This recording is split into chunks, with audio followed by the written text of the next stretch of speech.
ce webinaire du 11 juillet 2024. On est ensemble pour 1 heure jusqu'à midi et nous allons parler fréquentation, profil visiteur et flux touristique sur le bassin touristique que j'ai nommé Beauvais-Gerberoy, Saint-Germer-de-Fly. Mais on verra la délimitation géographique de ce périmètre juste après. Donc, je suis Céline Baudou, je suis en charge de l'Observatoire du tourisme et des études à Ouest Tourisme, et du coup, je serai votre intervenante durant la prochaine heure. Et je suis accompagnée de Stéphane Rouziou, directeur de Ouest Tourisme, et qui intervient aussi en soutien au projet de territoire, ainsi que Leslie, coordinatrice du réseau Office de tourisme, et qui intervient aussi sur les projets liés au territoire. Et concernant le déroulé de ce webinaire, donc je commencerai par une petite introduction pour vous expliquer d'où viennent les chiffres que je vais vous présenter, de quelles données on va parler. Puis ensuite, on rentrera dans le vif du sujet au travers de 4 parties. La première qui sera sur les chiffres de fréquentation touristique du bassin Beauvais-Gerberoy-Saint-Germer-de-Fly. Une autre partie sur le profil et le comportement des visiteurs sur ce bassin touristique. Et on terminera avec les 2 dernières parties, à savoir les flux de mobilité des visiteurs et les spécificités du bassin touristique en comparaison avec les données départementales, ce qu'évoquait Leslie en introduction. Donc, vous voyez que tout au long de la présentation, il y aura des périodes, des temps dédiés aux réponses à vos questions. Donc, les questions, vous pouvez les poser à tout moment à l'écrit dans l'espace qui s'appelle Conversation, que vous avez en haut de votre écran, la petite bulle. Mais vous pourrez aussi les poser à l'oral sur les temps dédiés aux réponses aux questions. On va commencer avec l'introduction et la présentation du dispositif d'étude. Et on va revenir un petit peu sur des éléments de contexte, notamment sur l'année 2019, donc un peu de rétrospective. En 2019, Ouest Tourisme a fait réaliser une étude sur le poids économique du tourisme et le profil des visiteurs sur le département. Cette étude a permis du coup d'apporter plein d'éléments de réponse sur les motivations de visite, sur les activités, sur le profil des visiteurs dans l'Oise, qui a été largement utilisé pour les travaux de l'Observatoire, mais aussi pour alimenter les projets des acteurs du tourisme à l'échelle départementale. Et après 5 années, il était nécessaire du coup de rafraîchir ces chiffres. Et c'est pourquoi Ouest Tourisme a intégré en 2023 un dispositif qui s'appelle Fluvision, qui est un dispositif développé par la société de téléphonie mobile Orange et qui découle du coup, les données que je vais vous présenter aujourd'hui découlent de ce dispositif. Donc, c'est sur ces données uniquement de ce dispositif-là que seront basés les résultats que je vais vous présenter. Ouest Tourisme est dans le dispositif le Fluvision pour 2 ans, les années 2023 et 2024. Et pour votre parfaite information, l'acquisition de ces données a un coût de 32 000 € hors taxe pour l'ensemble de la période. Je vous parle du dispositif Fluvision Tourisme et vous vous demandez certainement qu'est-ce que c'est à juste titre. Donc Fluvision, c'est une solution qui permet de convertir les informations du réseau mobile en indicateurs statistiques. Ces indicateurs statistiques, on peut les regrouper en 3 familles. On va avoir des indicateurs de fréquentation touristique, donc un volume de nuitées, un nombre de visites à la journée, par exemple, mais ça peut aussi être de la durée moyenne de séjour. On va avoir des informations sur le profil et les comportements des clientèles, de la provenance géographique, de la durée de séjour. Et on va aussi avoir des informations intéressantes sur la mobilité et les flux, c'est-à-dire d'où viennent les visiteurs et où vont-ils après avoir visité la zone d'étude. Vous pouvez voir sur la gauche un petit schéma simplifié que j'ai réalisé pour expliquer le fonctionnement de l'outil Fluvision. Vous avez en haut du schéma les téléphones mobiles des visiteurs qui sont captés à partir du moment où les visiteurs rentrent dans la zone d'étude Fluvision qu'on a définie au préalable. Et ces téléphones mobiles vont être captés par des antennes relais. Et c'est le foisonnement des informations captées par les antennes relais qui vont être capitalisées dans une base de données. Au sein de cette base de données, il va y avoir un retravail de ces informations issues de la téléphonie mobile pour segmenter les téléphones mobiles en fonction de leur comportement. C'est-à-dire qu'on va regarder combien de temps un téléphone mobile est capté sur la zone, à quelle fréquence il va être capté sur la zone, et on va pouvoir identifier si la clientèle associée à ce téléphone mobile est un habitant du secteur et quelqu'un qui vient travailler tous les jours. Est-ce que c'est un touriste en séjour ou est-ce que c'est un excursionniste qui va faire une visite à la journée?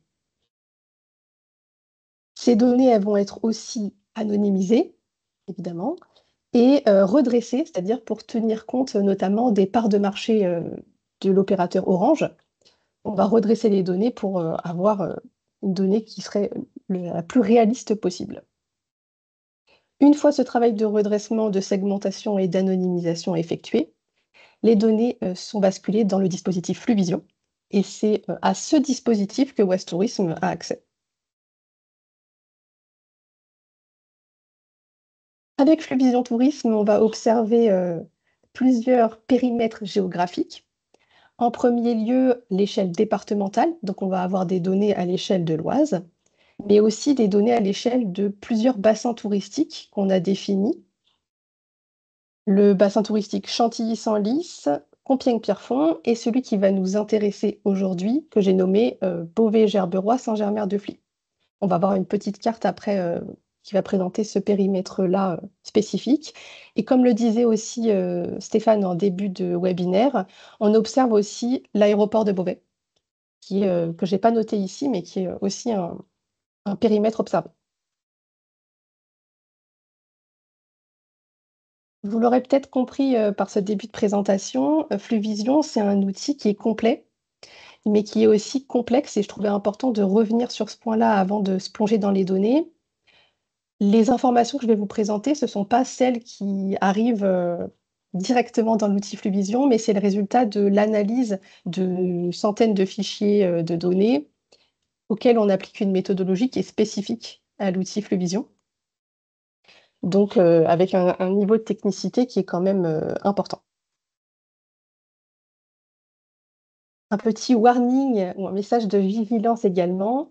Les chiffres que je vais vous présenter ici sont les chiffres issus d'une source de données, qui est la donnée Fluvision Tourisme. Donc, les chiffres présentés là ne vont pas répondre peut-être à l'ensemble de vos questionnements, puisqu'il est important de croiser les sources de données, mais surtout de les appréhender au regard des enjeux qui vont être propres à vos territoires ou aux projets sur vos territoires en question.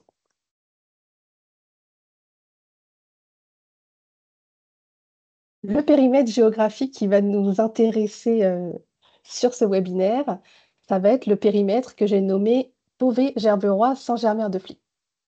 Vous avez la petite carte à droite qui vous présente le périmètre d'observation. Si vous avez bien suivi ce que j'ai dit au début de la présentation, les périmètres d'études dépendent de la captation des antennes relais, qui sont des antennes Orange. Donc, on ne va pas être sur des périmètres administratifs, mais on va être sur des périmètres qui dépendent de l'emplacement des antennes relais, mais aussi de leur niveau de captation. Donc, dans le périmètre d'études, vous voyez du coup Beauvais, Saint-Germer et Gerberoy, donc d'où le nom de la zone, parce qu'on est un peu sur un triangle sur ces 3 secteurs-là. Vous voyez du coup que l'aéroport de Beauvais, ce que j'expliquais juste avant, n'est pas inclus dans le périmètre, puisqu'on a une zone d'observation spécifique dédiée. Voilà, et je vous ai un peu localisé les autres communes de ce périmètre-là.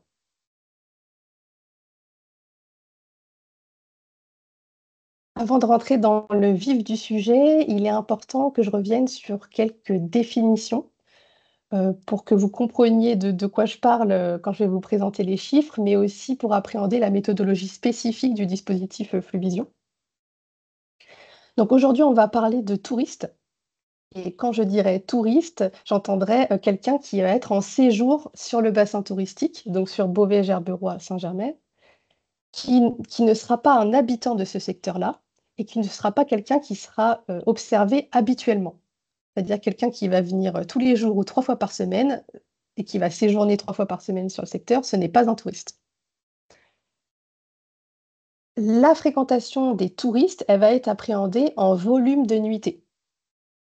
Une nuitée est, représentée par le dispositif Fluvision comme une personne ou un téléphone mobile qui va être capté 2 heures la nuit, donc entre minuit et 6 heures du matin, sur le secteur d'études. Sachant qu'une nuitée peut être une nuitée marchande ou non marchande. On n'est pas uniquement sur des nuitées dans des hébergements touristiques, mais on peut être aussi sur des nuitées, chez des proches. La deuxième segmentation de la population qui va nous intéresser, ce sont les excursionnistes. Donc là, on va être sur des visiteurs à la journée qui vont pas dormir, sur le bassin touristique.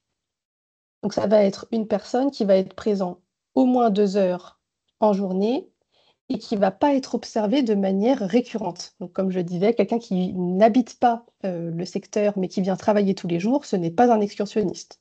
Il est exclu de l'étude. Ici, on est vraiment sur un comportement qui se rapproche qui est au plus proche de, l'excursionniste qui vient, visiter un musée, par exemple, et qui repart. La fréquentation des excursionnistes, elle est exprimée en volume d'excursion. Une excursion étant du coup, comme ce que je viens de dire sur les excursionnistes, une personne qui va être présente 2 heures en journée, donc entre 6 heures et minuit, sur le secteur d'études. Donc ça, c'est ce qui va alimenter les données que je vais vous présenter juste après. Mais je voulais aussi revenir sur 2 points. La notion, excusez-moi, la notion de flux. Les flux que je vais vous présenter ici, toutes les données que je vais vous présenter d'ailleurs, sont des flux extraterritoriaux. C'est-à-dire qu'on va prendre en compte uniquement les flux qui vont entrer et sortir du bassin touristique. Donc on ne va pas parler des personnes qui se déplacent au sein, du périmètre Beauvais-Gerberoy-Saint-Germer-de-Fly, mais uniquement les personnes qui entrent et sortent de ce périmètre. Et enfin, concernant, notamment la fréquentation, internationale ou la fréquentation des étrangères, il est important de préciser que pour analyser cette fréquentation, on va se baser sur le top 10 des clientèles étrangères qui sont les plus, observées sur le territoire de l'Oise et uniquement sur ce top 10. Donc on va exclure de l'analyse des, nationalités qui, pour nous, n'ont pas un comportement touristique. C'est important d'avoir, ça en tête dans l'analyse. J'espère que je ne vous ai pas perdu avec ces définitions. On va rentrer du coup dans le vif du sujet. Je vais vous présenter les chiffres de fréquentation du bassin touristique Beauvais-Gerberoy-Saint-Germer-de-Fly et après cette partie, je pourrai répondre déjà à vos premières questions, si vous en avez. C'est parti. Alors on va s'intéresser en premier lieu au tourisme de séjour, donc aux visiteurs, aux touristes qui viennent dormir sur le bassin touristique. Vous avez sur la gauche le graphique qui vous présente le volume de nuitées par jour sur le bassin touristique en 2023. Ce qu'on peut dire de l'analyse de ce graphique, déjà dans un premier lieu, c'est qu'il a une courbure en dents de scie. Donc vous voyez que vous avez, de nombreux pics tout au long de l'année qui correspondent en réalité à des week-ends, puisqu'on est sur une clientèle de court séjour, que ce soit sur ce bassin touristique ou à l'échelle de l'Oise de manière générale. Donc c'est à ça que correspondent, ces dents de scie. Et on a aussi une fréquentation touristique qui va être corrélée à des événements dans l'année qui vont être des ponts, des jours fériés ou des week-ends. Donc c'est important de le souligner. Vous le voyez déjà dès les vacances de printemps, où on a ce tourisme de séjour qui est corrélé, au week-end de Pâques, mais on le voit aussi, sur le mois de mai avec l'Ascension ou la Pentecôte, où on a des pics de fréquentation qui vont être ciblés sur ces jours fériés et ces, week-ends prolongés. Une autre, information qui me paraît pertinente va être sur la période estivale. Vous voyez que sur la période estivale, on n'a pas une augmentation ou une fréquentation plus importante du tourisme de séjour, ce qui va être un constat qu'on observe ici sur ce bassin touristique, mais aussi à l'échelle de l'Oise, où on n'est pas une destination où on va avoir, plus de tourisme de séjour sur la période estivale. Mais, sur ce bassin touristique notamment, on va avoir une fréquentation en arrière-saison ou en tout cas, après, l'été, sur le mois de septembre. Donc c'est là qu'on a une concentration, sur le bassin touristique Beauvais-Gerberoy-Saint-Germer, une concentration de tourisme de séjour sur les 3 premières semaines de septembre. Un pic notamment le 8 septembre. Enfin, vous l'aurez peut-être remarqué, il y a une fréquentation qui, paraît exponentielle sur les vacances de Noël, qui correspondent, au 24 décembre et au 31 décembre, donc les réveillons du 1er de l'an et de Noël. Il faut faire attention à l'interprétation de ces chiffres ici où j'émets une vigilance puisqu'on peut être ici sur, de la fréquentation de regroupements familiaux et pas réellement sur de la fréquentation touristique. Donc je vais laisser à part, l'analyse de cette période-là. Ce qu'on peut dire sur l'ensemble de l'année 2023, c'est qu'on enregistre 1,3 million de nuitées touristiques sur ce bassin touristique, avec une moyenne de, 3 500 nuitées par jour. Je change de slide pour vous présenter la même donnée, mais cette fois-ci en mensuel. Donc, le graphique de gauche vous présente toujours le volume de nuitées, mais cette fois-ci par mois sur l'ensemble de l'année 2023. Ce graphique, il va me permettre d'appuyer, les propos que je tenais, juste avant, sur la fréquentation qui va être plus importante sur le mois de septembre, sur ce bassin touristique. Vous l'aviez vu, sur le graphique précédent, où on va avoir du coup, une clientèle en séjour sur les 3 premières semaines de septembre, qui va être, la plus importante, fréquentation de l'année. Mais on remarque aussi ce que je vous disais sur, les vacances d'avril et les, ponts du mois de mai. On a une fréquentation qui est légèrement supérieure sur ces 2 mois-là. On va procéder à la même analyse, mais cette fois-ci sur du tourisme de visite, c'est-à-dire les excursionnistes qui viennent à la journée, mais qui vont pas dormir sur le bassin touristique Beauvais-Gerberoy, Saint-Germain. Donc à l'image du graphique que vous aviez précédemment, vous avez ici le volume d'excursions par jour en 2023 sur le bassin touristique. Ce qui peut être, ce qui vous interpelle peut-être en premier lieu, c'est la densité de la fréquentation, puisqu'on va être sur un volume qui va être beaucoup plus conséquent que sur, les nuitées touristiques. Mais on a toujours cette tendance en dents de scie avec, des visites qui vont être principalement sur des week-ends et aussi une fréquentation qui va être corrélée avec, les périodes de vacances scolaires, les ponts, les jours fériés et les week-ends. On voit, aussi, comme on l'a observé sur, la fréquentation de séjour, le week-end de Pâques, l'Ascension, la Pentecôte, des pics, aussi, le 11 novembre, par exemple. Mais on va aussi avoir une fréquentation différente sur la période estivale. Là où je vous disais juste avant que sur le tourisme en séjour, on était beaucoup plus concentré sur, les 3 premières semaines de septembre, ici, sur de l'excursion, on va avoir davantage d'excursions à partir de la mi-août, après le 15 août et sur le premier week-end de septembre. Donc c'est là qu'on va avoir une concentration, plus importante sur cette période estivale, mais surtout et avant tout, sur ce que je vous disais, sur les vacances de printemps et les ponts du mois de mai.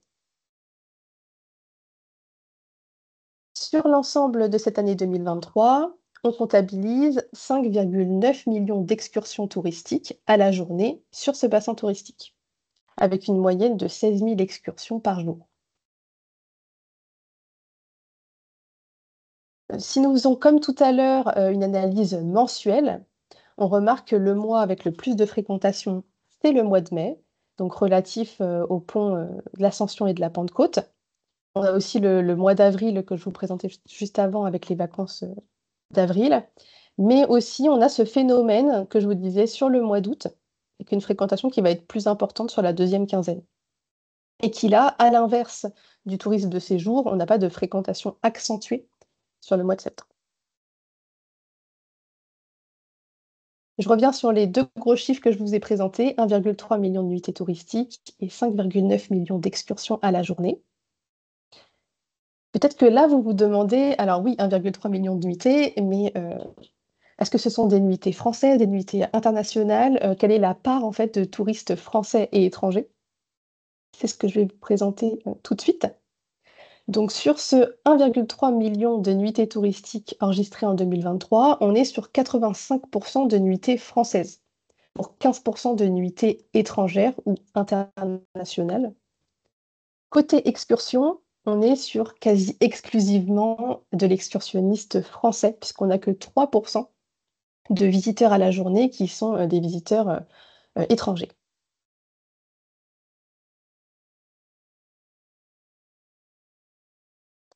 Sur cette part de Français étrangers, on peut s'interroger sur la répartition des Français et des étrangers tout au long de l'année.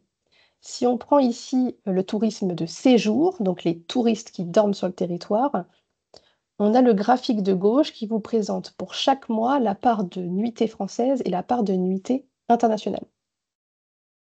On voit qu'on est assez constant sur l'ensemble de l'année sur le bassin touristique. On peut noter un peu plus une proportion plus importante, en tout cas, de touristes internationaux sur les mois de juin, juillet, août, mais on n'a pas de démarcation flagrante. Concernant les excursions, donc je vous le disais, très peu d'excursions internationales. Donc en fait, sur l'ensemble de l'année, on a quasi exclusivement des visiteurs à la journée qui vont être français. Donc on n'a rien à ajouter particulièrement ou à commenter sur ce graphique. Et dernier indicateur que je vais vous présenter sur la fréquentation touristique, ça va être le poids que représente la fréquentation du bassin touristique Beauvais-Gerberoy-Saint-Germain-de-Fly dans l'ensemble de la fréquentation départementale. Ce qu'on peut dire, c'est que 8% des nuitées touristiques, je sais pas 8%, je ne sais pas si j'ai été assez claire quand je l'ai dit, des nuitées touristiques dans l'Oise sont effectuées sur le bassin touristique Beauvais-Gerberoy, Saint-Germain-de-Fly, sur l'ensemble de l'année 2023. Si on regarde le petit graphique en bas à gauche de votre écran, vous voyez la répartition de ce poids sur l'ensemble de l'année. Et ce qui est corrélé à ce que je vous disais avant sur la fréquentation de séjour, on remarque que sur le mois de septembre, donc c'est sur ce mois de septembre, que le bassin touristique en question pèse le plus dans la fréquentation touristique départementale, puisque en septembre, 13% des nuitées départementales proviennent de ce bassin touristique Beauvais-Gerberoy, Saint-Germain-de-Fly.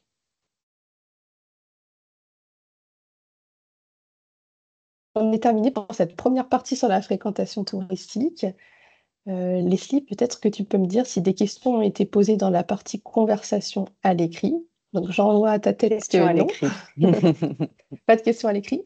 Est-ce Moi, que vous avez j'ai des une questions question. à poser à l'oral? Excusez-moi, Oui, excusez-moi, j'ai pas posé de question à l'écrit, mais j'ai une question à l'oral. oui, dites-moi. Là, on parle effectivement de la zone, on va dire Beauvaisis, oui, Grand Beauvaisis, enfin, c'est une partie du PETR. Par contre, on n'a pas le poids, par exemple, de la CAB, enfin, tout ce qui est agglomération beauvaisienne, par rapport à l'ensemble de la zone étudiée. Comme on n'a pas le Non, poids de Gerberoy, puisque c'est un site phare, on n'a pas cette répartition-là.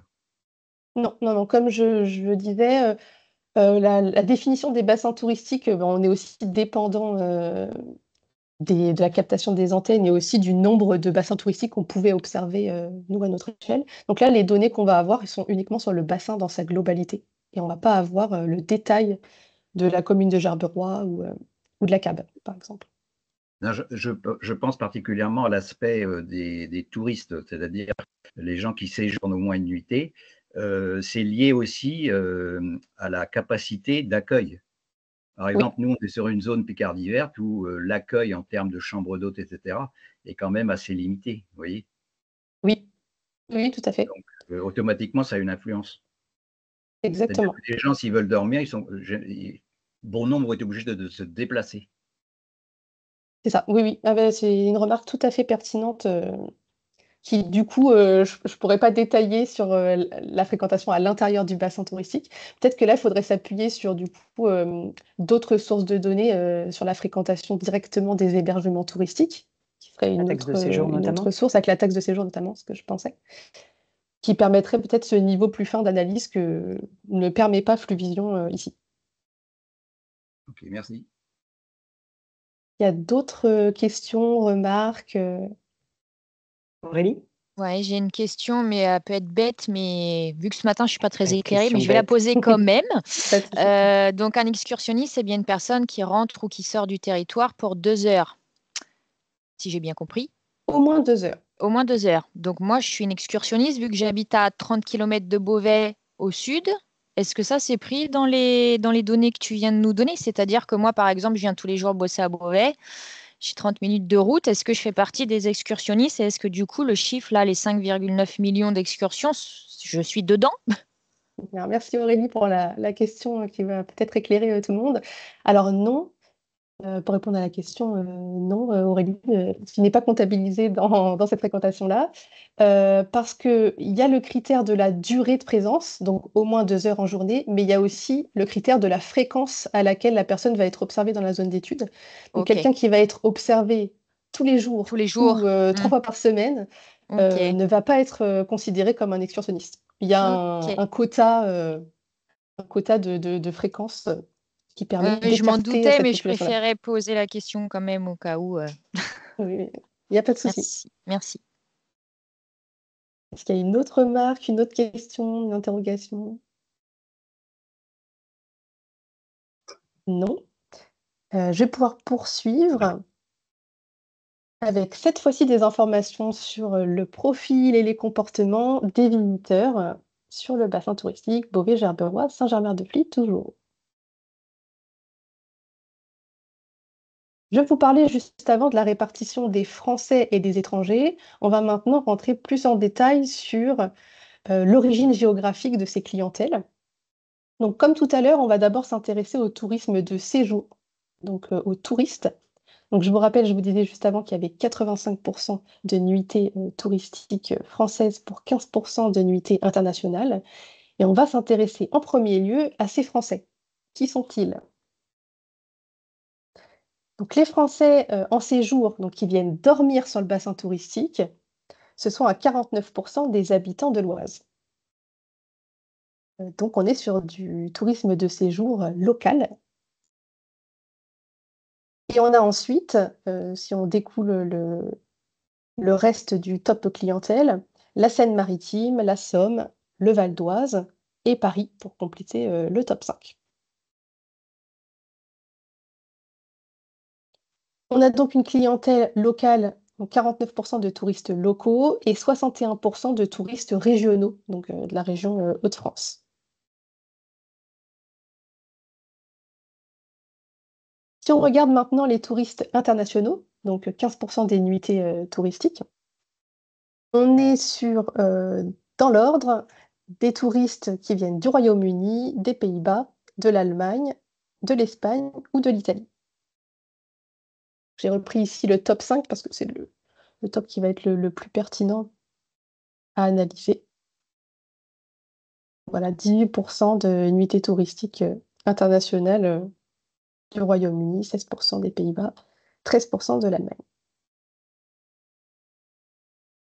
Si on fait exactement le même exercice, mais cette fois-ci sur, les visiteurs à la journée, donc qui ne dorment pas sur le territoire. Je vous rappelle ici 97 de Français, donc c'est principalement, ce top clientèle qu'il faudra retenir, parce que la fréquentation de visites internationales est très faible en volume.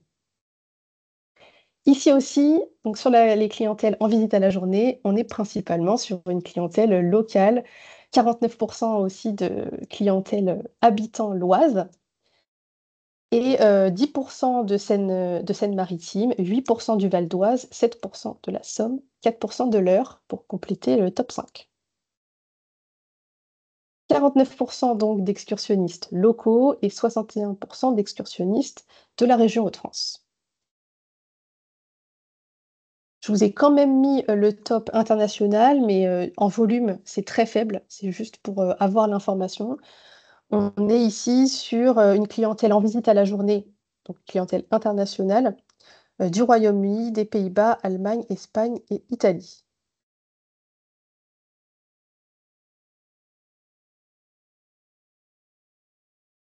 Une autre information sur le profil, donc là je vous parlais de l'origine géographique des visiteurs, mais on peut aussi appréhender le profil avec la répartition par âge ou la catégorie socio-professionnelle. Ces informations-là, dans le dispositif Fluvision, elles sont accessibles uniquement pour la clientèle française, donc qui est de toute façon la clientèle majoritaire sur ce bassin touristique, mais on n'a pas ce niveau d'information sur la clientèle internationale. Donc les chiffres que je vous présentais sont uniquement sur les Français. Comme vous avez l'habitude sur ce webinaire, on commence d'abord par le tourisme de séjour. Et vous avez sur le graphique de gauche la répartition par âge des touristes français sur le bassin touristique Beauvais-Gerberoy, Saint-Germer. Ce qu'on peut dire sur cette répartition, c'est qu'on va avoir un quart, excusez-moi, des touristes qui vont être âgés entre 25 et 44 ans. La répartition étant assez étendue, ça me paraissait pertinent de regrouper ces deux catégories-là d'actifs ou de profils peut-être famille. On n'a pas ce niveau de détail, mais voilà ce qu'on peut dire. On a 23% également des touristes français en séjour qui ont 65 ans et plus. Sur le diagramme de droite, vous avez la répartition par catégorie socio-professionnelle. Sur cette analyse-là, la méthodologie Fluvision est une méthodologie assez spécifique. Donc c'est pour ça que je vais revenir un peu sur ce que j'entends par catégorie socio-professionnelle. Donc vous avez d'abord la catégorie socio-professionnelle que j'ai nommée plus, qui va être ici un profil d'urbain, un profil qui peut être familial, mais avec un niveau de revenu aisé. On peut être aussi sur un profil de famille en pavillonnaire, ou ça peut être des personnes en zone rurale, mais ça va être des zones rurales assez attractives, qui vont être proches de secteurs urbains. Dans la catégorie socio-professionnelle en croissance, on va avoir des visiteurs avec un niveau de revenu qui va être de la classe moyenne, en tout cas qui va être moindre que la CSP+. On peut être aussi sur des urbains ou du périurbain, ou alors des personnes en résidence secondaire. Et enfin, sur la troisième catégorie, qui va être la CSP que j'ai nommée populaire, on va être sur des visiteurs avec un plus défavorisés, avec un niveau de revenu plus faible, soit dans des quartiers défavorisés dans de l'urbain, soit et majoritairement sur un secteur rural, ouvrier, rural traditionnel, c'est-à-dire assez éloigné en tout cas du secteur urbain. Ce qu'on peut dire maintenant des chiffres, c'est que sur... Excuse-moi, tu as D'ailleurs, j'ai changé bougé de slide, Oui, voilà, excusez-moi. c'est ça. En Sur les expliquant, touristes les français, catégories en expliquant, socio-professionnelles, j'ai passé cliqué, sur excursionniste. pas de souci. Donc sur les touristes français, on peut dire qu'on a 39% de CSP, donc de catégorie socio-professionnelle plus, 31% en croissance et 30% populaire. Si on procède à la même analyse, cette fois-ci, j'ai été un peu rapide du coup, sur les excursionnistes en visite à la journée, si on compare les résultats, d'abord sur la partie répartition par âge, on voit qu'on a 31% des visiteurs à la journée qui sont âgés entre 25 et 44 ans. Et on a cette fois-ci une part bien plus faible des 65 ans et plus. Donc, c'est-à-dire des touristes, on avait une part plus importante des 65 ans et plus qu'on ne retrouve pas ici sur de l'excursionniste à la journée. On est davantage sur une clientèle plus jeune. Sur la répartition par catégorie socio-professionnelle, on a ici, contrairement aux touristes en séjour, une part plus importante de catégories socio-professionnelles populaires. Même si on a toujours 40% de CSP+, il est à noter que la part de catégories socio-professionnelles populaires est plus importante sur la visite à la journée que sur le séjour. Un autre élément concernant le comportement des visiteurs sur le bassin touristique Beauvais-Gerberoy-Saint-Germer, ça va être la durée de séjour. Combien de temps, combien de nuits les touristes dorment sur le secteur. En moyenne sur l'année 2023, on est sur 2 nuits sur le bassin touristique Beauvais-Gerberoy-Saint-Germer. 94% de court séjour, c'est-à-dire des durées maximales de 3 nuits sur ce secteur-là. Et concernant les excursionnistes en visite à la journée, On a aussi un indicateur qui va être la durée de présence, c'est-à-dire combien de temps ils vont rester à la journée sur le territoire. Donc là, on voit avec le diagramme de droite que 43% des visiteurs à la journée sur ce bassin touristique vont rester entre 2 et 4 heures. Et, près d'un tiers d'entre eux vont rester entre 4 et 6 heures.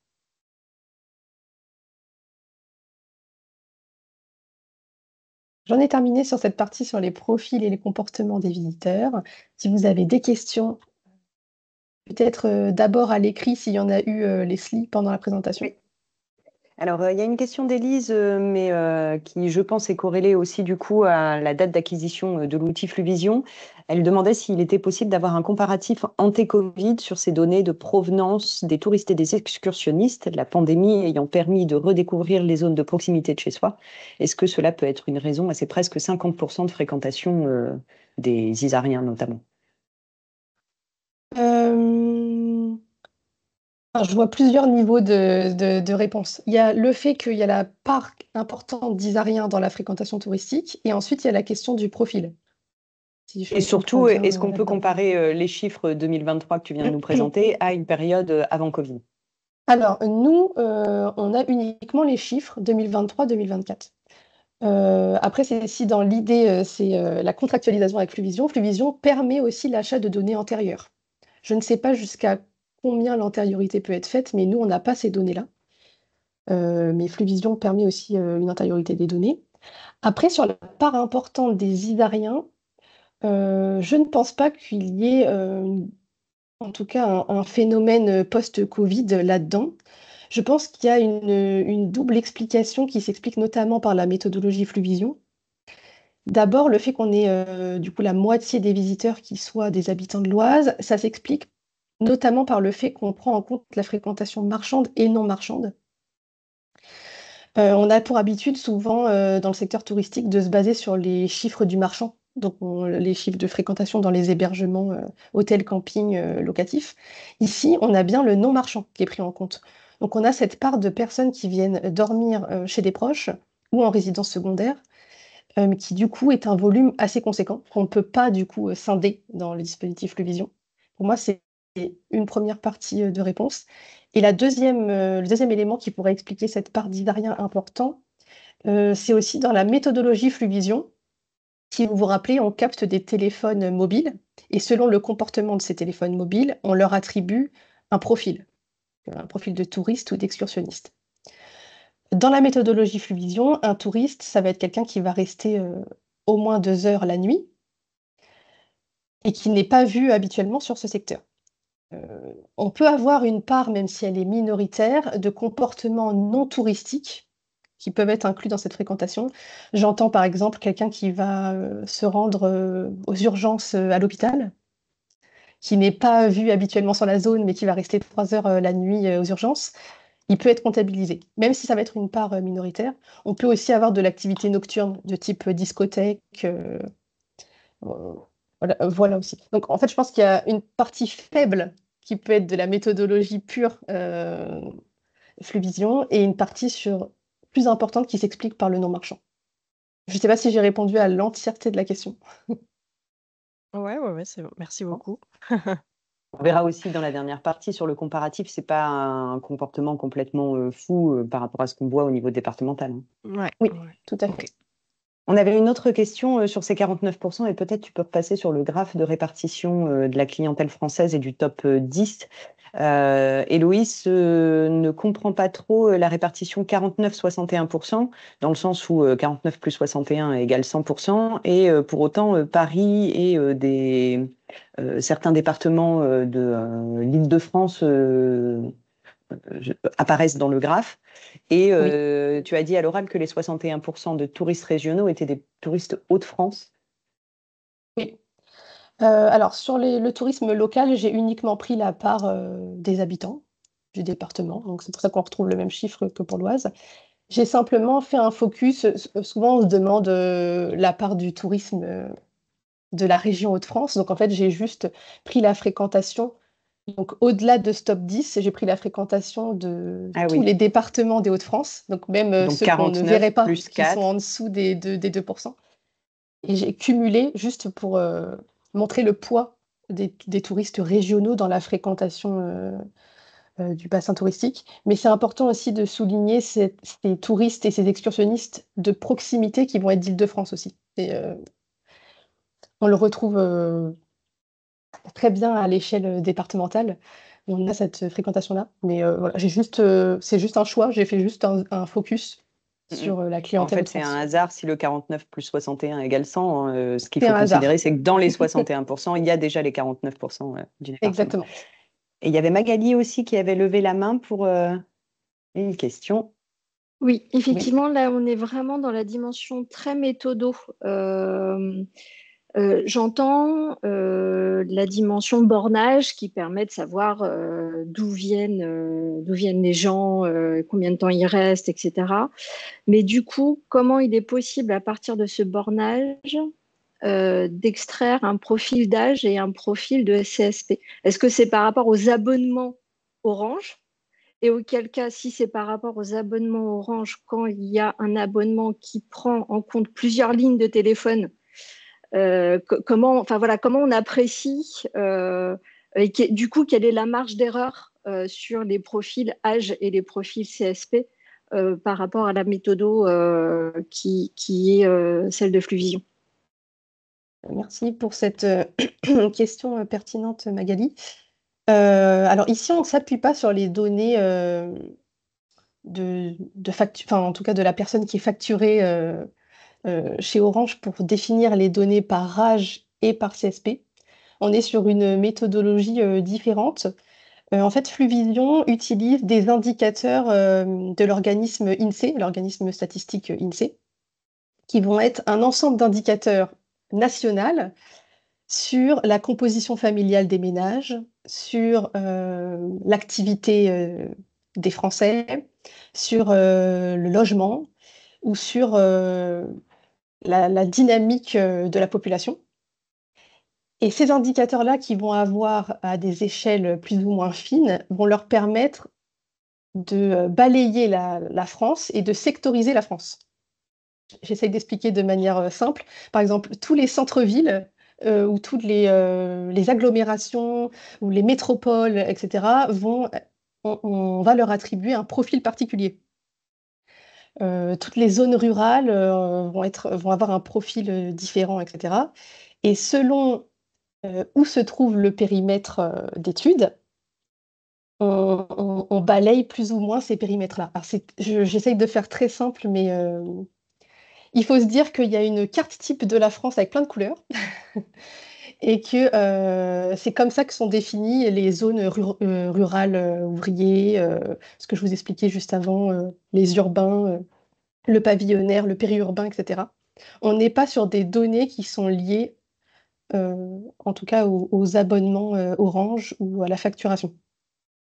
Parce que, voilà, sur d'autres sujets, on s'était questionné sur l'utilisation des Fluvision et effectivement sur ces notions-là qui sont quand même très particulières.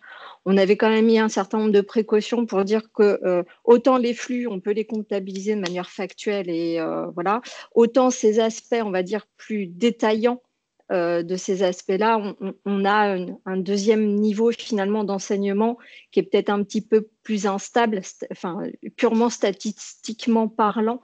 Mais ok. Merci. C'est une définition assez complexe, notamment que sur la catégorie socio-professionnelle. J'ai simplifié, mais il y a 15 catégories de Fluvision.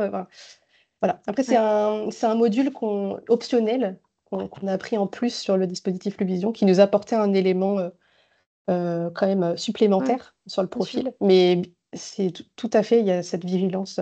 Parce que pareil, sur la notion d'âge, effectivement, j'imagine une famille avec les ados, il y a potentiellement 5 portables à bord de la voiture qui bornent aux mêmes endroits et qui, du coup, sur les enseignements, sur les catégories d'âge, c'est vrai que ça peut biaiser un peu les choses sans que ça veut dire que ces informations-là ne sont pas intéressantes et exploitables dans le profil.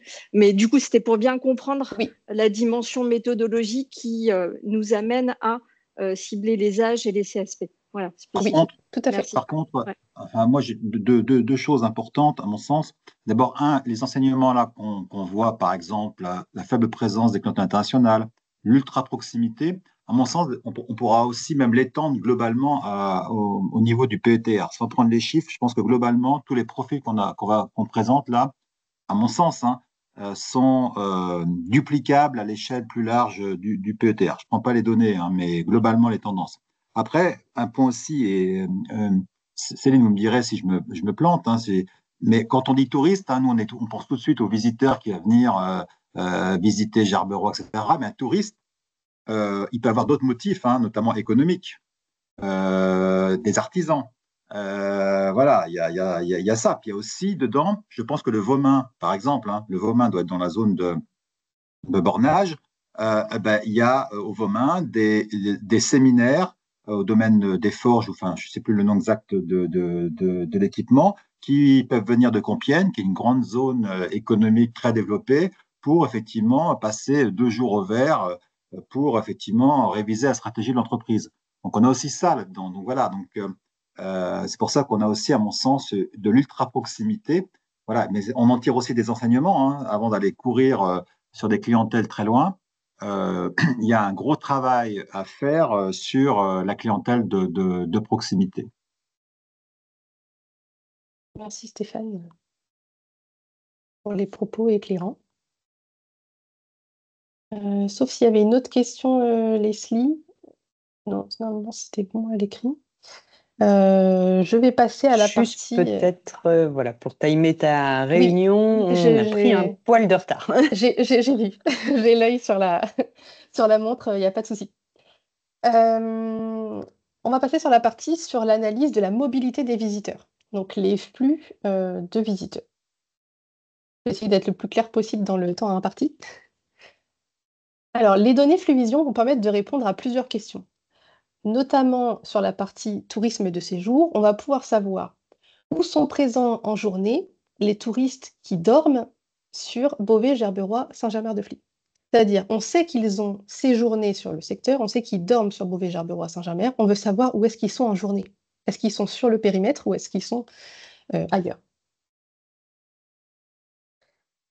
Cette carte juste d'illustration nous permet de dire que les personnes qui dorment sur le bassin touristique Beauvais, Gerberoy, Saint-Germain sont des personnes qui, en journée, sont dans l'Oise. C'est juste pour cibler le propos. Mais c'est la carte suivante qui va plutôt vous intéresser, puisque ça va être une carte à l'échelle EPCI. Vous avez en rouge le bassin touristique Beauvais, Gerberoy, Saint-Germain. Vous avez en coloré toutes les intercommunalités sur lesquelles sont présents en journée les touristes qui vont dormir sur le périmètre, le bassin touristique. Plus l'intercommunalité est foncée, plus on a de touristes qui sont présents en journée. Donc ce qu'on peut dire ici, c'est que les touristes qui vont séjourner dans le bassin touristique Beauvais, Gerberoy, Saint-Germain-de-Fly sont majoritairement présents sur la cave, en journée. Donc on peut se dire qu'on ne sait pas où ils sont présents au sein de la cave, mais qu'en tout cas ils sont en journée sur la cave et qu'ensuite ils séjournent sur le bassin touristique. Mais on a aussi du coup le secteur de la CC de la Picardie verte et la CC du Pays de Bray, qui sont aussi les secteurs où sont présents majoritairement les touristes en journée. Ce qu'il faut en retenir, c'est que les touristes, ils sont à proximité en journée, c'est-à-dire qu'ils vont être là en journée et ils vont séjourner. On n'est pas sur un bassin touristique où on vient uniquement pour dormir et où on n'a pas consommé, en tout cas touristiquement, le territoire en journée. Vous voyez quand même que Pardon Céline, il y a une question d'Héloïse et vu qu'elle est sur la carte, oui. je préfère te couper maintenant pour la poser. La question c'est où est le rouge? Mais alors est-ce que tu peux préciser, Héloïse, de quel rouge tu parles? Le bassin touristique, je sais pas, oui, ça. Alors, vous voyez ma souris? On voit ma souris? Oui. Ou pas? Oui.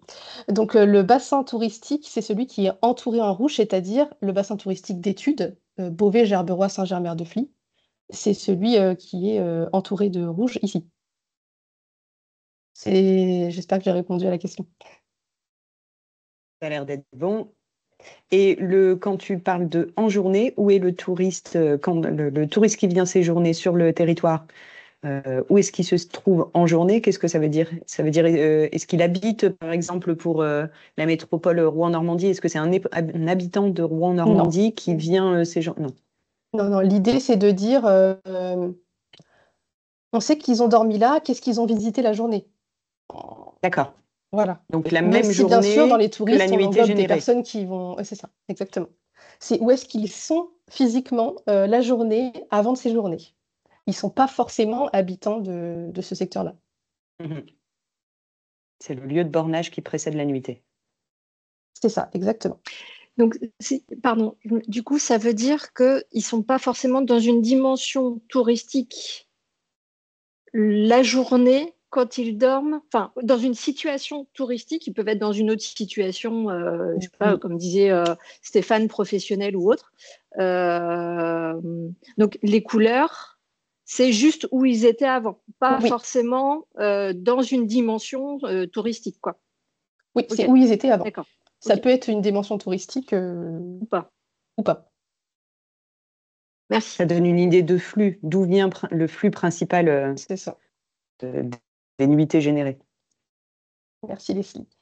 Et là, vous avez exactement la même carte, mais pour chaque intercommunalité, la répartition des touristes français et étrangers. Donc, on est majoritairement sur du tourisme français. Ce qu'on peut dire, c'est que sur la CAB, on a une part peut-être plus importante de touristes internationaux qui sont présents en journée sur la CAB et qui vont séjourner sur le bassin touristique. Je ne peux pas m'étendre trop longtemps sur l'analyse parce que je vois le temps qui défile. Vous m'excuserez sur ce point-là. On peut procéder à une question différente sur le tourisme à la journée en visite. Là, on va pouvoir répondre à la question où dorment les excursionnistes qui visitent Beauvais, Gerberoy, Saint-Germer-de-Fly en journée. Donc, on sait que les visiteurs, ils sont en journée sur Beauvais, Gerberoy, Saint-Germer. On veut savoir où est-ce qu'ils vont dormir puisqu'ils ne dorment pas sur ce bassin touristique. Ici, vous allez aussi avoir une carte à l'échelle de l'intercommunalité, toujours entourée de rouge notre bassin touristique. Donc là, on s'intéresse aux personnes qui sont venues que à la journée et qui sont parties dormir ailleurs. Donc toutes les intercommunalités colorées sont les territoires où ils ont dormi, qu'ils soient habitants de ces territoires ou non. On sait juste que c'est les personnes qui sont venues visiter en journée, où est-ce qu'ils dorment. Donc là, on a tout de suite ce qui nous frappe, c'est la notion d'extrême proximité, hein. Vous voyez les territoires qui sont gris, sont les territoires où on a le plus de présence d'excursionnistes en tout cas, qui étaient en visite à la journée sur le bassin, qui vont dormir sur ces territoires-là. Et après, on a une zone quand même qui est plus étendue, de personnes qui étaient présentes en journée et qui rentrent chez eux. On a notamment enfoncé aussi Amiens. Amiens. Exactement. Intéressant, Amiens. Voilà. Je ne peux pas m'attarder très longtemps sur les cartes parce que je vois le temps qui défile et il reste une dernière partie. Ici, je vous ai mis aussi la répartition, sauf que c'est la même carte avec la répartition français-étranger où on a quasiment que de l'excursionniste français, donc on n'a pas beaucoup de choses à dire là-dessus. Et je me permets d'enchaîner avec la dernière partie sur les spécificités du bassin touristique Beauvais-Gerberoy-Saint-Germer-de-Fly. Donc là, l'idée, c'est qu'on revienne sur les grands indicateurs qui permettent de catégoriser ce bassin touristique et on va comparer ces indicateurs avec l'échelle départementale. Donc si on s'intéresse toujours en premier lieu aux touristes en séjour, on a vu plutôt que sur le bassin touristique en question, on avait 85% de nuitées françaises pour 15% de nuitées internationales. L'idée, c'est de voir la répartition aussi à l'échelle de l'Oise.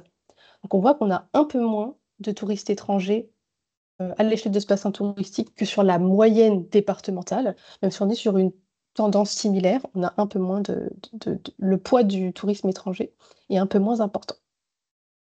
Si on reprend les top clientèles que je vous présentais juste avant, donc sur la colonne de gauche, vous avez le top touriste français et sur la colonne de droite, le top touriste étranger. L'idée encore ici, c'est de comparer ce top aux données départementales. Ce qu'on peut dire de manière générale, c'est que dans l'Oise, on attire, et je remercie la personne qui l'a souligné tout à l'heure, on attire cette clientèle francilienne. Mais on l'attire sur les données Oise. On a tout de suite les données franciliennes qui remontent avec le Val d'Oise, Paris, la Seine-Saint-Denis. Sur le bassin touristique Beauvais-Gerberoy-Saint-Germain, on a aussi cette tendance avec le Val d'Oise qui va remonter, mais on est plus sur une clientèle, je dirais, soit de Seine-Maritime, soit une clientèle régionale qui va être plus importante qu'à l'échelle départementale. Sur le top étranger, on est globalement sur la même tendance que sur le bassin touristique Beauvais-Gerberoy-Saint-Germain. On a une inversion de certaines nationalités, mais on est globalement similaire. Si on s'intéresse à la catégorie socio-professionnelle qu'on présentait tout à l'heure, là, ce qui va être intéressant d'observer, c'est qu'on a une catégorie socio-professionnelle des visiteurs en séjour qui va être en tout cas moins aisée. En tout cas, on va avoir une proportion de CSP en croissance et populaire qui va être un tout petit peu plus importante sur le bassin touristique Beauvais-Gerberoy-Saint-Germain qu'à l'échelle de l'Oise. On le voit notamment avec la proportion de CSP+, qui va être plus important à l'échelle de l'Oise. Et ça se souligne d'autant plus si on compare à d'autres bassins touristiques. Je vous parlais de Chantilly-Senlis ou Compiègne-Pierrefonds. On voit que sur ces bassins touristiques-là, je prends Chantilly-Senlis, on va avoir 59% de CSP+. Si je prends Compiègne-Pierrefonds, on est sur 44%. On voit qu'ici, c'est une spécificité peut-être de ce bassin touristique d'avoir davantage de CSP en croissance et populaire. Sur la durée moyenne de séjour, on a vu qu'elle était de 2 nuits en moyenne sur le bassin touristique. Elle est de 1,9 nuits à l'échelle de l'Oise. On est similaire. Même chose sur le tourisme à la journée, donc les excursionnistes en visite.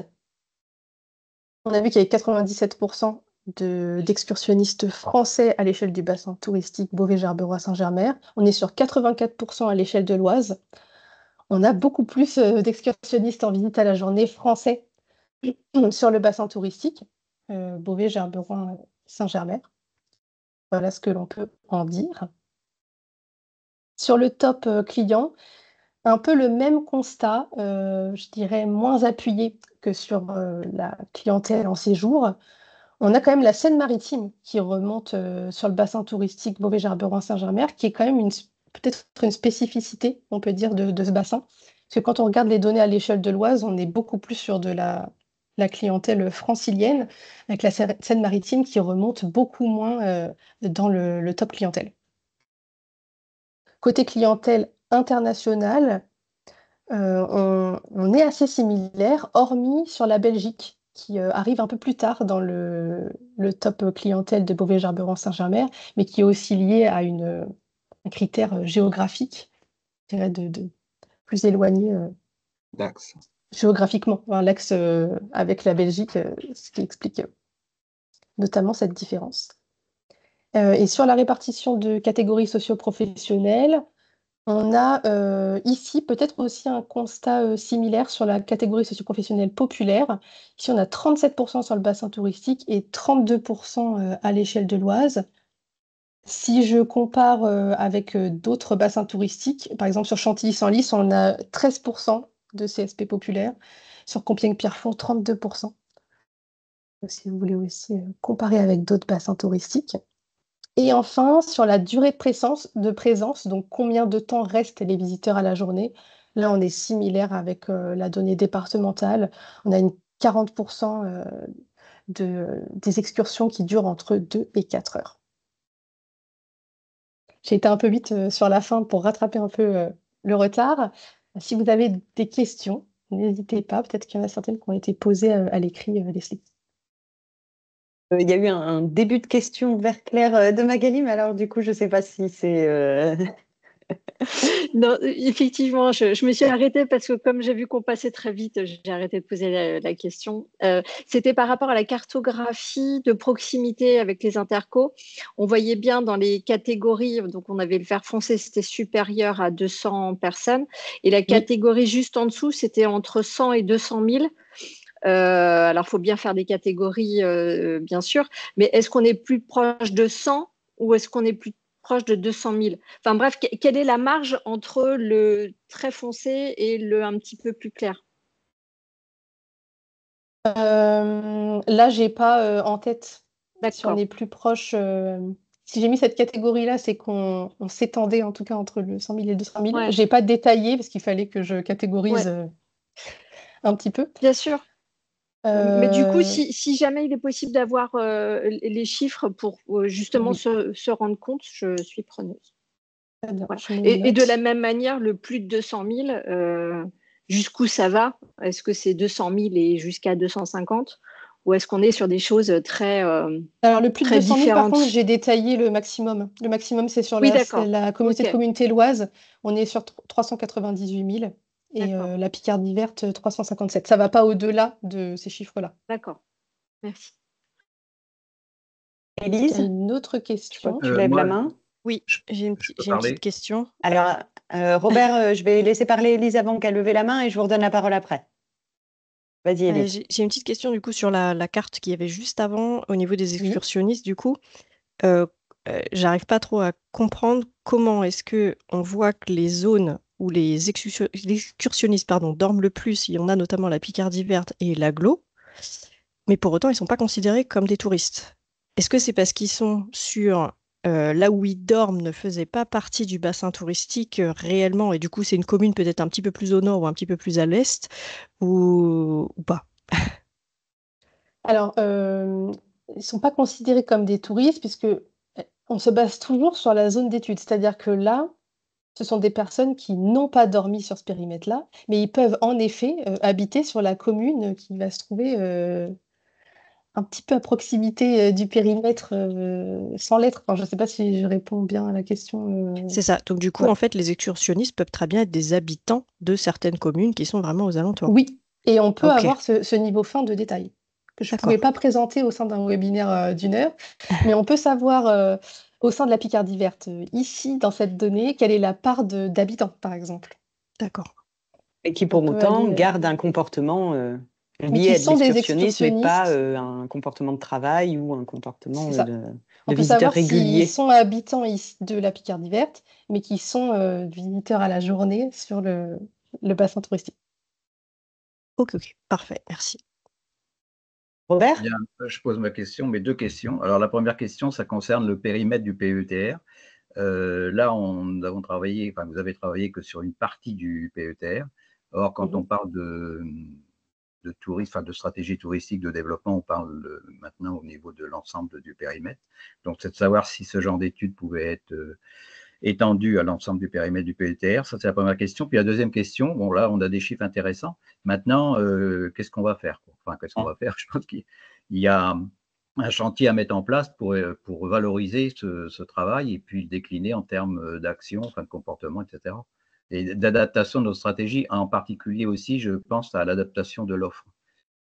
Parce que ce qui fait que les touristes viennent ou viennent pas, c'est qu'il y a une offre qui correspond à leurs besoins et puis aussi à leur comment j'allais dire, leur capacité financière, je vais dire. Sur ce point-là, je dirais que c'est peut-être plus Leslie ou Stéphane que vous allez peut-être Oui. apporter Je te une l'ai. réponse. Ouais, alors après, là, c'est vrai que sur le périmètre du PETR, enfin, reproduire l'observation sur le périmètre du PETR, je pense pas que ce soit à l'ordre du jour, mais là, c'est effectivement plutôt Stéphane qui répondra. Cela dit, comme c'est annoncé en tout début de webinaire, on peut pas juste prendre ces données-là. Ces données-là ne suffisent pas, en tout cas, à étayer la mise en œuvre de stratégies à quelque échelle que ce soit, hein. En tout cas, c'est vrai qu'on en a échangé avec Magali il y a quelques jours. C'est des données qui seront des données d'entrée fournies au cabinet qui va accompagner le PETR dans sa réflexion sur une stratégie mutualisée, accompagnées d'autres, enfin croisées avec d'autres données. Sur le territoire du PETR, il y a notamment la taxe de séjour qui va venir affiner la partie séjour dans le secteur Marchand. marchand. Voilà, il y a d'autres données qui pourront venir compléter, affiner, étayer des choses pour cette étude. Et au-delà de ça, il y aura aussi une partie données liées au répertoire. Je cherchais la déclinaison du mot, mais alors répertoriage, ça marchait pas, ça me faisait mal aux oreilles. Au répertoire de l'offre qui pourraient correspondre donc aux segments de clientèle qui sont ciblés. Donc, ça ne suffira pas à répondre à toutes les questions de l'étude, mais en tout cas, c'est bien prévu que ces données, comme toutes les données qui pourront être pertinentes et dont Céline a la charge dans le cadre de l'Observatoire, soient mises à profit de la future étude. Oui, moi, juste un point à rajouter quand même, Robert. Tous les points durs du territoire étaient dans la zone. Hein. Parce que si on reprend là, du coup, l'étude de 2019, quand on rajoute la cathédrale de Beauvais, en gros, Gerberoy et l'abbatiale, on a en gros, je sais pas, 95% de la fréquentation des sites touristiques du PET, comme ça, à vue de nez. Ça, c'est le premier point. Deuxième point, moi, je pense quand même que dans les enseignements qu'on peut tirer, on peut, à mon avis, les généraliser à l'échelle du PETR. Moi, j'en vois un déjà comme ça, là, je l'ai évoqué tout à l'heure, mais peut-être au lieu d'aller courir sur la clientèle parisienne, moi, je vois par exemple un potentiel de la conurbation amiénoise qui me semble être un point intéressant. Puis en y réfléchissant, je me dis qu'en plus c'est intéressant parce que les axes, l'accessibilité me semblent plus intéressantes. Vous voyez, des enseignements comme ça qu'on pourra peut-être tirer dans le cadre de la mission tourisme menée par le PETR. Voilà, moi je pense que c'est ça qui est intéressant. Et moi je pense aussi, ben là, il faudra voir avec Céline, je pense que quand le bureau d'études effectivement commencera à investiguer, il faudra peut-être qu'on fasse une analyse plus poussée de ces données-là, justement, parce que là, c'est juste une partie qu'a présentée Céline, mais il y a une richesse, il y a des centaines de milliers, voire des millions de lignes Excel. Donc, il y a peut-être aussi d'autres analyses comment dire, à approfondir pour enrichir le travail du bureau d'études et notamment les données d'entrée. Voilà. Magali, tu as levé la main? Oui, je voulais juste remercier M. Porquier parce qu'effectivement, c'était des questions que j'allais poser pour pouvoir bénéficier, en tout cas, de l'ensemble de cette matière première qui, effectivement, est très riche et sera particulièrement utile. Par rapport à la dimension amiénoise, je vous rejoins, Stéphane, sur la notion d'axe, etc. Cependant, il y a peut-être une dimension on va dire, de ce qu'on découvre de dimensions différenciantes par rapport à ce qu'on trouve dans l'amiénois sur on va dire peut-être le petit plus qu'on va venir découvrir ou voilà, parce que finalement et j'en parle à juste titre, j'habite à Amiens. Et c'est vrai que quand on sillonne, on va sillonner au plus près par rapport à cette dimension d'excursionnisme. Et je me dis, qu'est-ce qui me ferait venir ou qu'est-ce qui me fait venir dans ce secteur-là? C'est parce que je ne trouve pas quelque chose à côté de chez moi qui va me faire ces kilomètres-là, que ce soit en couple ou en famille ou famille élargie. Voilà. Et du coup, voilà, je pense que dans le nourrissage de l'étude, il y a peut-être un petit quelque chose au regard de ces éléments-là, dans les comparaisons des offres, qui va faire qu'effectivement, cette clientèle amiénoise va faire le trajet et pour trouver quoi ou faire quoi, que ce soit dans la dimension touristique ou dans la dimension excursionniste. Voilà. C'est plutôt sous forme d'interrogation et 3 petits points pour la suite. À creuser. Ouais. Céline, il n'y a plus de questions. Du coup, c'est quoi la suite? On retrouve l'intégralité du webinaire sur le site pro. Alors, je vais vous envoyer dans l'après-midi le lien vers le replay du webinaire et aussi l'étude complète qui sera du coup disponible sur notre site pro dès cet après-midi. Vous retrouverez ce qu'on s'est dit aujourd'hui et un peu plus aussi de chiffres où j'ai pas pu aller dans les détails. Et puis voilà, je vous remercie d'avoir participé à ce webinaire. J'espère qu'il vous a apporté en tout cas des éléments pour nourrir vos projets. Et puis je vous souhaite une bonne journée. Merci beaucoup. Merci. Merci beaucoup. Merci à Bonne tous. journée. À bientôt. Bon À après-midi. bientôt.